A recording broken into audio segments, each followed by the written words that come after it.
펠비스와 힙 조인트의 케이스, 오늘은 FAI를 중심으로 말씀을 드리겠습니다. 아도레센트 메일에서 FAI 심통, 폐해를 유발하는 케이스입니다. 레디오그래피에서는 특별한 소견을 발견할 수가 없고 MRI에서 페이문에게 범프를 볼 수가 있습니다. 이것은 보고에 의하면은 Non-ossified cam lesion, soft tissue cam이라고 보고되어 있고 메카니컬 이리테이션이 다른 FAI처럼 생겨서 리액티브 체인지를 보이는 것이고, 특히 이 병변은 soft tissue cam은 아도로센스에서 보인다고 합니다. 페리콘드랄 링이나 페리오스티엄이 티크닝 되어서 나타나는 병변이고, 이 피지스를 익스텐전하는 특징을 가지고 있습니다. 다른 영상이나 피지컬로 진단이 어렵기 때문에 MRI가 많은 도움이 되는 질환이 되겠습니다. 그래서 이 임핀지먼트 신드롬에 대해서 알아보면은 인터널 임핀지먼트와 엑스터널 임핀지먼트가 있죠. 인터널 임핀지먼트에는 FAI, femoral arteriolar 임핀지먼트가 대표적이고, 이 캠 타입, 핀스 타입, 그리고 제일 흔한 믹스드 타입이 있겠습니다. 아까 말씀드린 소프트 티슈 타입을 새로 넣어야 할지는 여러분들이 결정하시면 되겠고요. 엑스터널 임핀지먼트 신드롬에는 이스키오페모랄 임핀지먼트 대표적이죠. 그리고 최근에 이런 병명들이 거론되고 있는 딥 그루티알 임핀지먼트 신드롬, 서브스파인 AIIS, 일리오소아스 임핀지먼트 신드롬, 트로칸트릭 펠빅 임핀지먼트 신드롬이 있고, 이런 것들은 어느 정도 특징을 볼 수가 있습니다. 그 중에서 일리오소아스 임핀지먼트 신드롬은 일리오소아스 머슬이나 특히 텐돈이 엔테리어 레이브룸과 임핀지가 생겨서 생기는 병변이고, 이것은 고식적인 FAI와 다르게 엔테리어 레이브럴 테어가 생기는 위치가 세시 방향이라고 합니다. 그리고 클래식 FAI에서는 카틸리지 리전을 잘 동반을 하죠. 그런데 이 일리오소아스 임피지먼트 신드롬은 아이솔레이트 레이브럴 테어를 보이는 이런 특징으로 구분하여야 한다고 하고 있습니다. 또 딥 그루티알 임핀지먼트 신드롬이라고 이 스켈레탈 레디올로지에 아주 잘 보고를 하고 있는데, 설명을 하고 있는데, 이 딥 그루티알 스페이스에는 사이어틱 너브와 스몰 너브들이 지나가게 되고, 이런 심톰을 일으키는 질환을 딥 그루티알 임핀지먼트 신드롬이라고 한다고 합니다. 그래서 여기에는 사이어틱 너브와 스몰 베스트 너브 외에도 그루티알 머슬, 그 다음에 obturate gemuli 머슬, piriformis, hamstring, proximal 머슬들이 있고, 특히 사이어틱 너브는 실험 논문에 의하면은 힙을 프랙션 익스텐션 하면은 약 28%, 28mm 정도 이 움직임이 있다고 합니다. 근데 여기서 6%만 장애를 받아도 뉴로프락시아 심통, 즉 너브 심통을 일으킬 수가 있기 때문에 비교적 흔한 병변으로 알려져 있습니다. 이것은 다른 병변이 없어야 되는 다이그노시스 오브 익스클루전이고, 이 스켈레탈 레디올로지에 보고한 그림을 보면은 이 오른쪽 사이어틱 너브의 인나지먼트를 보이고 있고, 왼쪽은 정상입니다.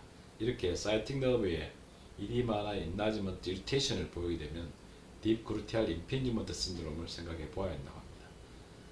딥 그루티알 임핀지먼트 신드롬을 일으키는 중요한 패톨로직 스트럭처로는 파이브로베스큘러 번드가 사이어틱 너브와 연결되어서 보이는데, 이것을 위치나 여러 가지 모양에 따라서 구분을 해놨습니다. 1A는 사이어틱 너브가 앞쪽에서 뒤쪽으로, B는 뒤쪽에서 앞쪽으로, 그 다음에 2로 가면은 이 라데랄 쪽에, 사이어틱 너브의 라데랄 쪽에, B는 미디알 쪽에, 그 다음에 3는 이 전체적으로 합쳐서 여러 가지 파이브러스 밴드가 보이는 경우로 갈라놨습니다. 그래서 이 딥 그루티알 페인은 이스키오페모랄 임핀지먼트에서도 일으킬 수가 있고, 그 다음에 딥 그루티알 임핀지먼트 신드롬에서도 일으킬 수가 있는데, 여기서 보시면은 이 크로닉 인플라마토리 체인지나 어드히전, 벌사이티스를 일으키면은 이건 이스키오페모랄 임핀지먼트 신드롬이 되겠습니다. 그렇지만 사이어틱 너브의 이리테이션이나 이디마가 심한 또 파이브러스 밴드를 같이 볼 수 있게 되면은 딥 그루티알 임피지먼트 신드롬으로 가는 것이, 진단하는 것이 더 좋을 것 같습니다. 그 다음에 이스키오 페모럴 임핀지먼트, 우리가 잘 아는 이스키움과 이스키알 투브로시티와 레스트로칸트의 임핀지먼트죠. 여기에 대해서 잠깐 살펴보도록 하겠습니다. 이 환자는 37세 여자에서 이 이스키알 투브로시티, 즉 이 햄스트링 어태치 오리진하는 사이트에서 이 라데랄 쪽으로 이 세미 멤브라노스 텐돈이 오리진하는 사이트죠. 여기에 파셜 테어가 있고, 그 다음에 흔히 보는 이 쿼드라투스 페보리스는 정상 소견을 보이고 있습니다.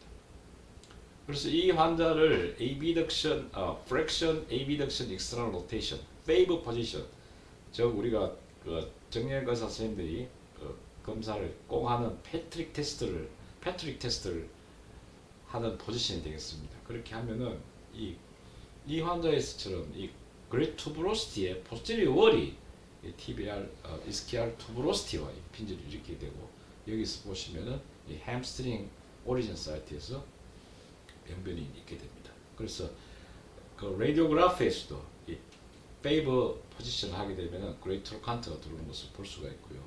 이런 것들을 이스키오 그레이터 트로칸트 임핀지먼트 신드롬이라고 명명을 하고 구분해야 된다고 주장하는 분들도 있습니다. 그래서 15세 여자에서 그루테알 페인 쪽으로 딥 그루테알 페인이 있어서 검사해서 페이버 포지션을 하니까 이 그리트로칸트가 여기 임핀지를 일으키는 걸 볼 수가 있고요. 68세 여성을 대상으로 그 CT에서 뉴트럴 포지션에서 이런 모습, 그 다음에 페이버 포지션에서 그리트로칸트가 들어오는 것을 쉽게 확인할 수가 있겠습니다. 그래서 이런 부분에서도 조금 더 관심을 가지고 연구되어야 할 것 같습니다. 임핀지먼트 신드롬이 있으면 힙 레이브럴 인저리의 판단이 어렵죠. 특히 아스로그램이나 인핸스를 하지 않고 루틴 힙 MR에서 레이브럴을 판단하는 것은 대단히 어렵습니다.